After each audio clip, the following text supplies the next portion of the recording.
नमस्कार, स्वागत है आपका। आप देख रहे हैं टाइम्स आना भारत न्यूज 5G के साथ। मैं हूं नैना यादव और इस समय की बड़ी खबर आपको बताते चले जम्मू कश्मीर से, जहां पर टारगेट किलिंग और आतंकी गतिविधि बढ़ने के बीच में आज आर्मी चीफ MM नरवणे दौरे पर जाएंगे। आर्मी चीफ जम्मू कश्मीर में सुरक्षा का जायजा लेंगे। लगातार घाटी में आतंकियों के खिलाफ सेना का ऑपरेशन ऑल आउट चल रहा है, तो वहीं इसी बीच आर्मी चीफ का ये जम्मू कश्मीर दौरा कई मायनों में बहुत महत्वपूर्ण है। आपको बताते चले ये दौरा खासतौर से ऐसे समय में जब पुंछ में एक बड़े ऑपरेशन को अंजाम दिया जा रहा है। अब इस बीच अब आर्मी चीफ नरवणे का ये दौरा बहुत महत्वपूर्ण है। प्रदीप दत्ता मेरे सहयोगी ज्यादा जानकारी के साथ में इस समय जुड़ रहे हैं। जी प्रदीप, जरा बताइए आर्मी चीफ के इस दौरे के बारे में।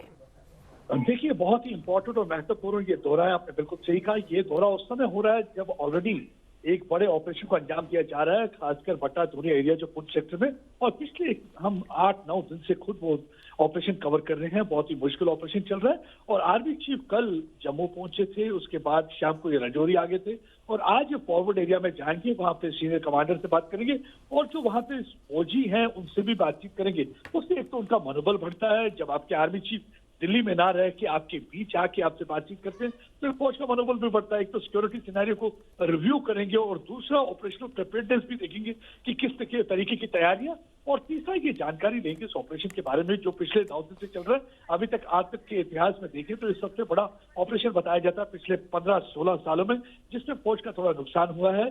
9 के करीब शहीद हुए हैं, जिसमें 2 जेसी हैं और ऑपरेशन अभी भी ब्लॉकेज। ठीक है, आप बने रहिए। और जिस तरह से इस समय पुंछ में एनकाउंटर चल रहा है, एनकाउंटर का आज 9वां दिन है, आपको बताते चले। इस बीच ये दौरा आर्मी चीफ का कई मायनों में महत्वपूर्ण है। जम्मू कश्मीर के पुंछ में एनकाउंटर जारी है। इस बीच आतंकियों की मदद करने के आरोप में सुरक्षा बलों ने 8 लोगों को हिरासत में ले लिया है और सभी पर आतंकवादियों को खाना समेत दूसरी चीजें उपलब्ध कराने का आरोप है।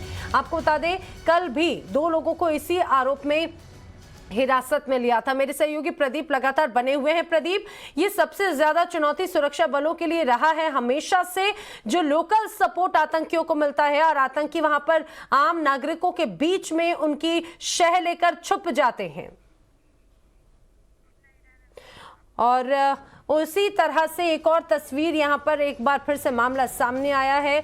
देश के दुश्मनों की आखिर मदद को लेकर भी कई तरह के सवाल उठते रखे हैं। इसके पहले भी लगातार कार्रवाई ऐसे लोगों के खिलाफ भी की जाती रही है जो आतंकियों को शह देते हैं, उनका सपोर्ट करते हैं और डायरेक्ट इनडायरेक्ट वे या प्रत्यक्ष अप्रत्यक्ष किसी भी रूप में अगर आतंकियों को का साथ देते हैं तो अब उन पर भी कार्रवाई की जा रही है। 5 राज्यों में होने वाले विधानसभा चुनावों से पहले आज दिल्ली में RSS और बीजेपी की समन्वय बैठक होने जा रही है और सूत्रों की माने तो इस बैठक में नीतिगत मुद्दों पर चर्चा हो सकती है। सूत्रों के मुताबिक RSS के कई बड़े पदाधिकारियों के साथ साथ इस बैठक में बीजेपी के महासचिव BL संतोष समेत कई केंद्रीय मंत्री भी शामिल हो सकते हैं। तो चुनावी बिसात बीत चुकी है कहा जा सकता है। रविकांत मेरे सहयोगी समय मेरे साथ में जुड़ रहे हैं। रविकांत, चुनाव की तैयारी में तमाम राजनीतिक दल प्रादेशिक स्तर पर भी तैयारी की जा रही है और अब ये कहा जाए कि संगठनात्मक रूप से भी ये बैठक है, कितनी महत्वपूर्ण होगी, क्या होगा? देखिए नैना, ये 2 दिवसीय बैठक है भारतीय जनता पार्टी और RSS के बीच में। इस बैठक को कोऑर्डिनेशन कमेटी की बैठक कहते हैं और इसमें भारतीय जनता पार्टी के जितने बड़े नेता हैं, इसके साथ ही जो RSS के लोग हैं वो भी इस बैठक में हिस्सा लेते हैं। इस बैठक का मकसद बिल्कुल साफ है कि जो सरकार के मंत्रालय हैं और RSS यानी दोनों के बीच में कोऑर्डिनेशन किस तरीके से स्थापित किया जाए और जो तमाम इश्यूज हैं जिनको लेकर लगातार आंदोलन हो रहे हैं, जिन पे दिक्कतें आ रही हैं, उनका समाधान कैसे निकाला जाए, इस बात को लेकर ये बैठक हर 6 महीने में होती है। और इस बार भी यही बैठक बुलाई गई है भारतीय जनता पार्टी की तरफ से। RSS की तरफ से जितने भी टॉप ब्रॉस हैं वो इस बैठक में हिस्सा लेने जा रहे हैं। चुनाव के लिहाज से भी ये बैठक बहुत महत्वपूर्ण है क्योंकि हमने देखा कि कल ही राष्ट्रीय पदाधिकारियों की बैठक बुलाई गई थी और उसके अगले ही दिन RSS और बीजेपी की कोऑर्डिनेशन कमेटी की ये जो बैठक है ये इंपॉर्टेंट है क्योंकि 5 राज्यों में चुनाव है। पार्टी और संघ दोनों मिलकर एक बेटर कोऑर्डिनेशन, बेहतर तालमेल के साथ चुनाव में आगे बढ़ना चाहते हैं। ठीक है, जानकारी के लिए रविकांत आपका शुक्रिया। तो संगठन और बीजेपी, कहा जाए आरएसएस और बीजेपी की एक तरह से ये बैठक आगामी चुनाव को लेकर कई मायनों में महत्वपूर्ण है। इन खबरों पर विस्तार से तो नजर लगातार बनी हुई है। अब देखते हैं देश दुनिया की हर खबर तेज रफ्तार में। सोशल मीडिया पर वायरल एक वीडियो में दुर्गा पंडाल में तोड़फोड़ का दावा किया जा रहा है। शेयर करने वाले इसे यूपी के प्रतापगढ़ का बता रहे हैं। आखिर क्या है इस वीडियो की सच्चाई, हमारे इस फैक्ट चेक रिपोर्ट में देखिए। तस्वीरों में देखिए कैसे भीड़ गली में खड़ी हुई गाड़ियों के शीशे तोड़ रही है। सोशल मीडिया पर यह वीडियो काफी तेजी से शेयर किया जा रहा है। जय श्री राम के नारे के साथ सुनाई देने वाले इस वीडियो को पोस्ट करने वाले ये दावा कर रहे हैं कि प्रतापगढ़ जिले के लालगंज कस्बे में मुस्लिम समुदाय के लोग दुर्गा पूजा के पंडाल में घुसकर तोड़फोड़ कर रहे हैं और उन्होंने दुर्गा पूजा भी बंद करवा दी। इसके बाद हिंदुओं ने मुस्लिम लोगों को घरों से निकालकर पीटा और मस्जिदों के झंडे निकाल दिए। वीडियो को ध्यान से देखने पर हमें सफेद वैन की रजिस्ट्रेशन प्लेट पर सीजी लिखा हुआ दिखाई दिया। यानी एक बात तो साफ है कि ये गाड़ी छत्तीसगढ़ की थी। इसके अलावा गाड़ी के पीछे मोहबा बाजार लिखा हुआ है और इस नाम की जगह छत्तीसगढ़ की राजधानी रायपुर में है। हमारे शक को पुख्ता करने के लिए हमारी फैक्ट चेक टीम ने और पड़ताल शुरू की तो इस वीडियो के बारे में यूपी पुलिस फैक्ट चेक का एक ट्वीट मिला, जिसके मुताबिक ये घटना 5 अक्टूबर 2021 को छत्तीसगढ़ के कवर्धा में हुई थी। इसका प्रतापगढ़ से कोई संबंध नहीं है। और भी सर्चिंग करने पर यह बात साफ हो गई कि ये वीडियो कवर्धा में झंडा लगाने को लेकर दो गुटों के बीच हुए विवाद का है। ऐसे में वीडियो के साथ किया जा रहा प्रतापगढ़ वाले एंगल का दावा फर्जी निकला। Bureau report, times now, Navbharat. Bangladesh में एक के बाद एक मंदिरों पर हमले हो रहे हैं। भगवान की मूर्तियां तोड़ी जा रही हैं, मंदिरों में तोड़फोड़ की जा रही है। बांग्लादेश में हो रही इस हिंसा का विरोध अब हिंदुस्तान से लेकर अमेरिका तक हो रहा है। सवाल यह है कि आखिर बांग्लादेश में सिर्फ हिंदुओं को ही टारगेट क्यों किया जा रहा है?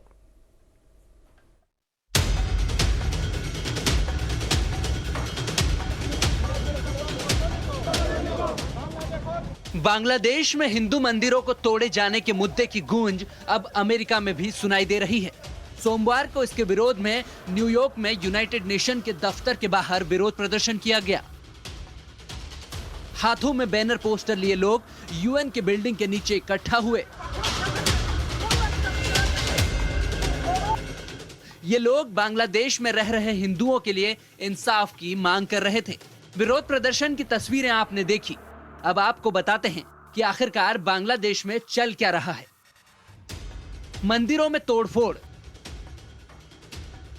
भगवान की मूर्तियां तोड़ी गई और अब मंदिरों पर हमला करती ये भीड़ इस बात की गवाह है कि बांग्लादेश में हिंदुओं को निशाना बनाया जा रहा है। पिछले 6 दिन से बांग्लादेश में हिंदुओं पर हमले हो रहे हैं, पथराव और तोड़फोड़ की जा रही है। दुर्गा पंडालों और मूर्तियों को तोड़ा जा रहा है।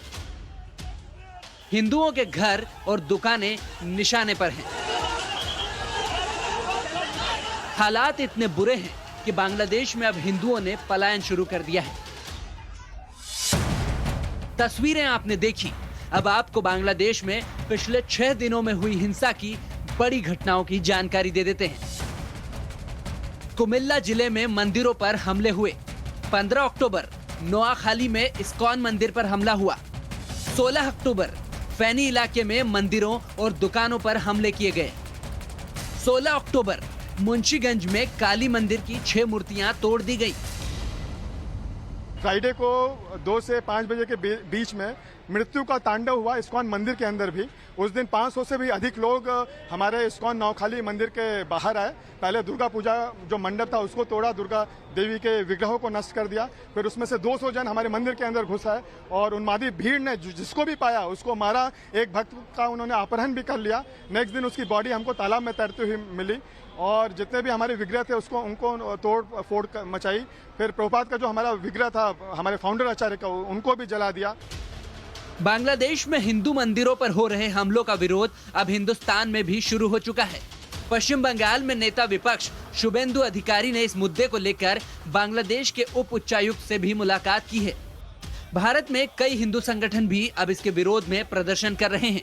ऐसे में सवाल यह है कि क्या इस मामले के अंतर्राष्ट्रीय मुद्दा बनने के बाद अब बांग्लादेश में स्थिति में कुछ सुधार आएगा या फिर हालात ऐसे ही बने रहेंगे।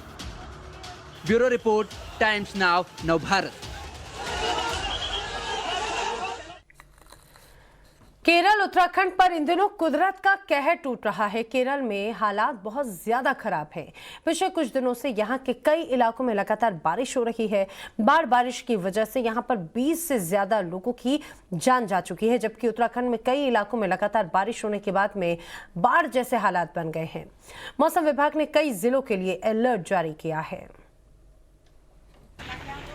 उत्तराखंड से लेकर केरल तक बाढ़ और बारिश ने कहर बरपाया हुआ है।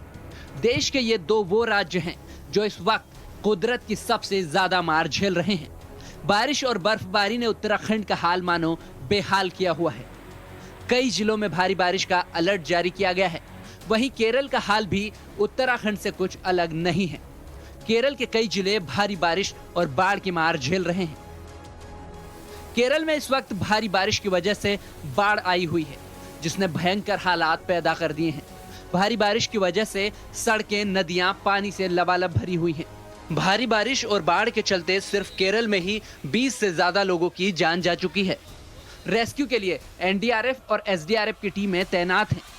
प्रधानमंत्री नरेंद्र मोदी हालात पर लगातार नजर बनाए हुए हैं। लगातार हो रही बारिश की वजह से कई जगहों पर लैंडस्लाइड की घटनाएं भी हुई हैं।